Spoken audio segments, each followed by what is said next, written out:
Hello, hello, আপনারা মাঝ রাস্তার মাঝখানে দুইজন নারী একজন পুরুষ, আপনার আসলে সম্পর্ক কি ভাই হয়? আসলে কি দুটো হলো আমার বউ, এ হলো আমার বড় বউ, এ হলো আমার ছোট বউ।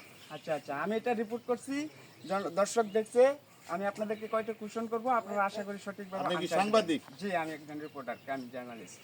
আচ্ছা ঠিক আছে, বলেন। হ্যাঁ, এমন কিছু প্রশ্ন করেন না যাতে আমরা উত্তর দিতে না পারি। জি জি জি, না আচ্ছা ঠিক আছে। এই দুজন কি আপনার নবদম্পতি? হ্যাঁ, আচ্ছা, এটা হলো আচ্ছা। বড়, আচ্ছা এটা হলো ছোট। আচ্ছা, কি ব্যাপার, আপনি দুইজন স্ত্রীকে কিভাবে সামলান? এই বাজারে তো একজন স্ত্রীকে নিয়ে সামলানো খুব মুশকিল। ঠিক আছে, আমি সামলাতে পারি বিদয় আমি করছি। আর দর্শক আপনারা শুনতে পাচ্ছেন, উনি একজন বৃদ্ধ লোক, প্রায় মধ্যবয়সী, অর্ধেক অর্ধেক বয়সী।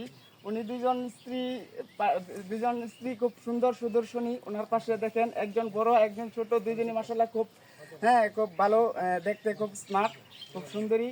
তা আপনি এই দুজনকে কিভাবে সামাল দেবেন একটু বলবেন কি দর্শকদের উদ্দেশ্যে?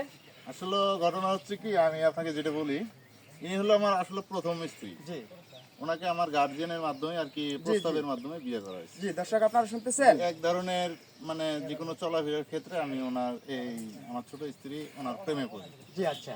তারপরে ওনাকে জিজ্ঞাসা করছি যে আমি তো এরকম এরকম ব্যাপার, আমি তো সে বলছি, তখন ও বলছে যে তোমার যখন মনে এটাই আবেগ, হ্যাঁ হ্যাঁ, তুমি এমন কিছু করো না যাতে আমাকে ভুলে যাও না। আমি বলছি না, কোনোদিনও ভুলবো না, কিন্তু আমি তো ওকে বলতে পারতেছি না। পরে ও যে কোনো আমাদের দুজনকার সিস্টেম অনুযায়ী আর কি উনি পরে ওকে আনিয়ে দিছে। আমরা এখন তিনজনে অনেকটাই মানে মোটামুটি ভালো। জি, আমি কি দর্শকদের উদ্দেশ্যে আপনার বড় স্ত্রীকে কিছু জিজ্ঞাসা করতে পারি? হ্যাঁ, আপনি করতে পারেন, সমস্যা নেই। ভাবি, আমি দর্শকদের উদ্দেশ্যে আপনাদেরকে প্রশ্ন করছি যে আপনি যে এই সতীনের সংসার করতেছেন, আমরা তো জানি যে সতীনের সংসার করলে কাজা ঝগড়া হয়, ঝামেলা হয়। আপনাদের ক্ষেত্রে কি তেমন কিছু ঘটে?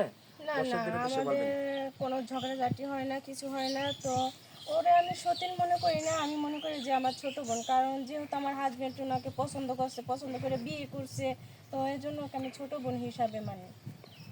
মানে সতীন হিসাবে আমি ওকে দেখি না। জি আমি আর কোনো জন্য একটা কিছু আনলে ওরে আমি দিই, দুটা 3 পিস আনলে ওর একটা দিই, আমি একটা নিই। জি, ধন্যবাদ। দুজনে একরকমই ড্রেস সবসময়ের জন্য ইউজ করি। ধন্যবাদ। দর্শক মন্ডলী, ওনারা দুজনই ওই এই ভাইয়ের প্রতি খুব, হ্যাঁ, এই সন্তুষ্ট। জিজ্ঞেস করবো দর্শকদের উদ্দেশ্যে। আচ্ছা ভাবি, আপনি কি বলবেন যে আপনাদের দুজনের যে মিউচুয়েট, ওনার সাথে আপনার দাম্পত্য জীবন কেমন কাটতেছে, আপনারা কতটুকু সুখী ফিল করেন, একটু দয়া করে দর্শকদের উদ্দেশ্যে বলবেন কি?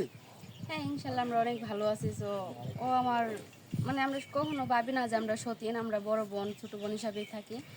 আর আমাদের মাধ্যমে কোনো ঝগড়া বা কোনো কথা নিয়ে কথা কাটাকাটি হয় না, কারণ আমরা অনেক সুখী আছি। জি, দর্শক মন্ডলী, এখন আমরা দর্শকদের কাছে একটাই কথাই বলতেছি যে সবাই আমাদের জন্য দোয়া করবেন। আমরা যেন ভালোভাবে তিনজনে জানি সংসার- সবাই মিলেমিশে থাকতে পারি, সুন্দরভাবে জানি জীবনযাপন কাটাতে পারি। সবাই দোয়া করবেন আমাদের জন্য। জি, দর্শক মন্ডলী, ধন্যবাদ। আমি আপনাদের উদ্দেশ্যে বলতে চাই, এই ভাইয়ের মতো প্রত্যেকটা স্বামী যেন ওনার মতো সফল, হ্যাঁ, স্বামী হন। আর আপনারা যারা এরকম সতীনের সংসার করবেন, ওনাদেরকে খেয়াল করবেন, ওনাদেরকে ফলো করে চলবেন। আশা করি আপনাদের দাম্পত্য জীবনে খুব সুখীময় এবং সুখী সমৃদ্ধশালী হবে। খুদা হাফেজ। আজকে এই পর্যন্তই।